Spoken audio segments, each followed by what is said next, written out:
enough to where they could do that as we're going into it. This is going to be our winners finals portion of the bracket, so this one is going to be the first set that goes to a best of 5 or a first to 3 in that setting, goes to the front main pressure. Oh, goes to the IAD, nice. Overhead immediately. This is going to be a solid confirm into the knockdown.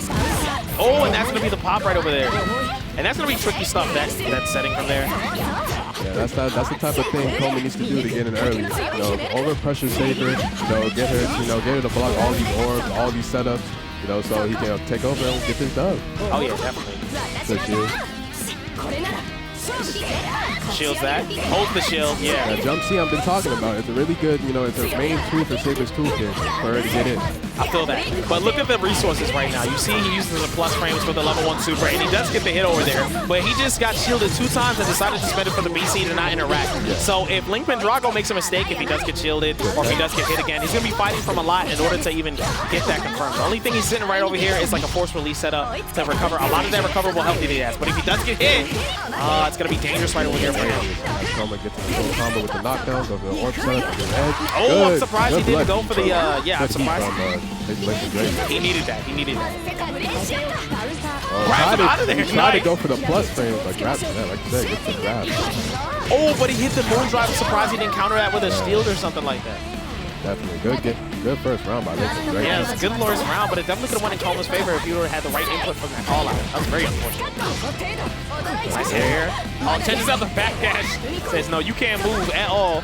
Unfortunately, he didn't get a hit confirm off that. Now Aoko's going to play her game, set up her orbs, set the zone in. Oh, not until he just does the super jump. Goes in there, grabs him out of there. Stagger pressure, gets the whip punish off of there. Bro, I'm telling you, man, like, Link has been getting away with, like, certain ways that he's been getting hits and stuff like that. And of course, a good player, but, like, definitely seeing Coma making mistakes that I usually don't see him make. Maybe he's trying to make specific player call-outs. I don't know if it's because of matchup knowledge, but, there's definitely some points where Coma, I felt like he should have, got in. But he's getting in right now with the orb setup. Moon drive from Link Pendrago. It's about the overhead, and that's going to be the round over there. Unfortunate mistakes, and I felt like each time he had, like, a setup, he had the opportunity to take advantage of it, and then he just let Link Pendrago get away with like whatever option he wanted to get out of it. Of course. But I've seen Link Pendrago go to these certain options before, whether it be like the backstep root skill into the overhead, or like backdashing, or try to Abare check, based on certain pressure like that. And I don't see Coma like calling it out like I usually see. Good tech for Coma. Yeah, but that was a good defensive tech. He does have his throw tech, I will say that.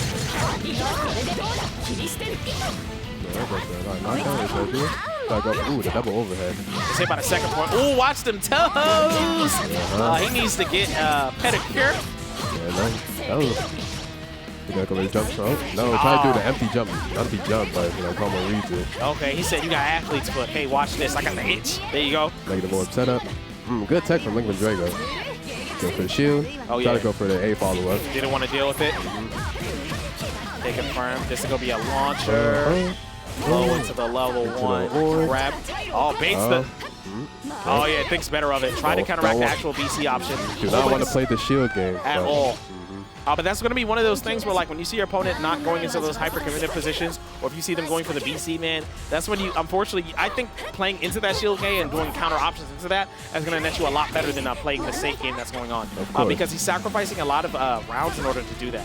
And he needs something in order to get into that mindset. Because Link Pendrago, he's okay with that. He's comfortable that Coma is playing into that safe shield mind game setup. And if he's not doing any risk that goes into confirms, into damage, and calling out some of the stuff like the BCs and stuff like that, it's going to hurt. But even though he does get this hit confirm right over there. Oh, nice tech throw from him. All right, sacrifices the turn. Go try to go for the overhead, but no, goes for the shield. Coma still gets coming out of the corner. And that's one of the settings where like Coma wants to play into that, I think his shield meta needs to be a lot more refined, especially, against certain players, because he's definitely comfortable as he goes for the shield pop. That was nice. But he definitely needs to be a lot more comfortable, I guess, playing into it, I think. And especially just calling out certain things, like, immediately. Like, he'll hold on to, like, the shield button a lot. And sacrificing a lot of the momentum he could have if he would go for a counter A option or go for a counter BC option. Pressure. Oh, nice. Nice. Shielding the heat. And that was a delayed shield right over here, so he had a little bit more time to react to it and go for that shield button. Oh, that was a counter hit air throw. Stand still. Rebeat. Goes to the corner. You got to think he tried to stuff him out of the rebeat setting. Oh, gets the trip guard out the attempted jump C, and that's going to be the end of the round and dispense the change. There it is. There we go. Coma leveling it 1-1 now. Yeah, bro, and this is going to be a longer set. Of course, the first set in our winners finals, that's going to be a 1st to 3 or a best out of 5. So we're sitting here for the long haul, bro. So what's some of the stuff you've seen earlier in the set that you think is going to be a determinant for later on? Like how I said before, Coma, as he was, over pressuring with, Aoko's, with her orb setups and everything. I think that's what, he really needs to, get in this. Also with Pendrago, as what you see what he was doing now, setting the pressure with Saber, go for a lot of the setups, just try to get in, because Saber does do damage. She does lots of damage, if you get in the right route. So I think it just depends on the player if they're gonna, get in that pressure, get in that mindset that, okay, I gotta do this, I gotta do that, to, get the dub. You feel like so you're basically saying make sure they have a little bit more refined play right over there. It seems like Coma is finding a little bit of an inkling of that. Oh, as I just said, he drops the combo right over there. That's okay. Yeah. You guys don't want me to look great on commentary. That's fine. That's okay. I called out Coma and Link earlier. They said, all right, dude, we're going to make you look like a fool as Pendrago takes the round over there from Coma. Okay. And that's been kind of the thing I've been seeing, when Pendrago wins around, it's basically because I think Coma made an accidental mistake, whether it be from a scrambling situation or a drop or anything like that. When Coma takes a round, it's due to consistent mix-ups and plays and good stuff that he made off the orb setups and stuff like that. Of course, each player taking their chances, capitalizing on each of their own mistakes, like I was making with Jay getting that throw in, try to go for that little throw. Okay, goes to the media though. Oh, sweeps it over, says watch your toes. You try to walk back? You try to walk back on me? Walk back this offense. Go ahead. Throw out of the corner. Really good. Catches the backdash frames with the 2A into the hit confirm. Nice. This is a combo. You sacrificed 27% of your life because you wanted a backdash? Yeah. Oh, try to go for a little setup. Nice. Abari check, and that's going to be the end of the round for them. And now, like you said, now Coma taking it back. We're leveled back in the round. Right, so this is going to be a round loss, so this is going to be an increased magic circuit. For you guys that are new to Melty Blood, basically whenever you lose a round as a character in Melty Blood like Lumina, do get one more extra free bar of magic circuit. So sitting on 4 for each person. And now Coma is going to be sitting on a brick and a half. We'll see if they use it for a force release setting or if they want to commit it. We'll use this one over there for the knockdown. Oh, misses the orb. Could have got a combo extended with that. Could have had it, but that's okay. Goes into the pressure. Nice tech throw.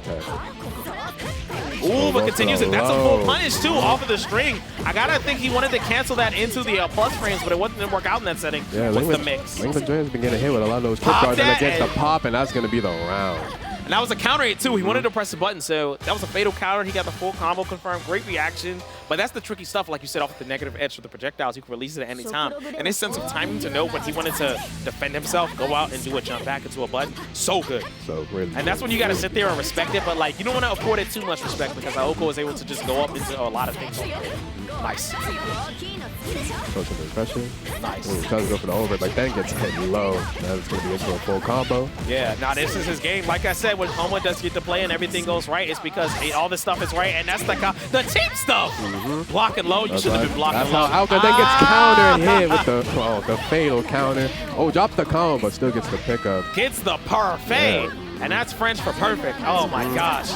As he goes into it. No hood. Like I was saying, this is what Coma needed. He needed to get in with Aoko, do the pressure things he always does. And, that's why I say he can take the round easy. And it's looking like it's taken away from him. It's going out largely away from him. Gets the counter hit confirmed. Bro. Knockdown. Doesn't go for the orb setup. Bro, I don't know what's going on, man. I think Pendrago has to call a doctor. I think he needs to go to an infirmary. I think he needs to go into, what they call Kaiser Permanente or something, man. He needs to get a checkup. Oh, but okay, now he says, nah, I got these meds at home. I self-medicate, yep. Oh, good tag by Coma. Self-medicates with the plus frames. Ooh, that is not a good one. Gets the move skill whip into the fatal counter. Oh my gosh, it's going to be that last bit of health that he's going to need. He's going to need a force release to at least recover a little bit of this health that goes up. Let's spend the bar on a little bit of meter, though. Trying to go for more pressure, but doesn't get I kind of disagree with that. I kind of wish he didn't take his turn back from there. Oh, that's going to do chip and not. Well, with Pendrago, I'll try to match out with 2A, but still gets hit with the And Coma is going to go into our grand finals for this Melty Blood Cyber Lumina bracket. Good stuff to them. Takes the set 3-1. Pendrago off of a certain step he just couldn't mount off of that stuff before. And like I said, many of his hits and many of those rounds were gained off of getting that hit confirmed into the end of it. That's me. There you go, bro. Good luck. as a global figure joining me for this guest appearance on commentary. Very much appreciate him for doing that. Very much, I appreciate it for a second. He says he'll be back in a second. I don't think so. He's up in our losers portion of the bracket. But when one person leaves, another one takes his place, as we're going to have another wonderful special guest from us. It's going to be Gavin who's going to come up in there into the bracket. Or into the commentary, I should say. Out of the bracket, unfortunately. So what's up, dude? Yeah, you know, I mean, I lost to both of these guys, so I think I'm the authority for this matchup. Unbiased commentary. As I can see that. Yeah, you know,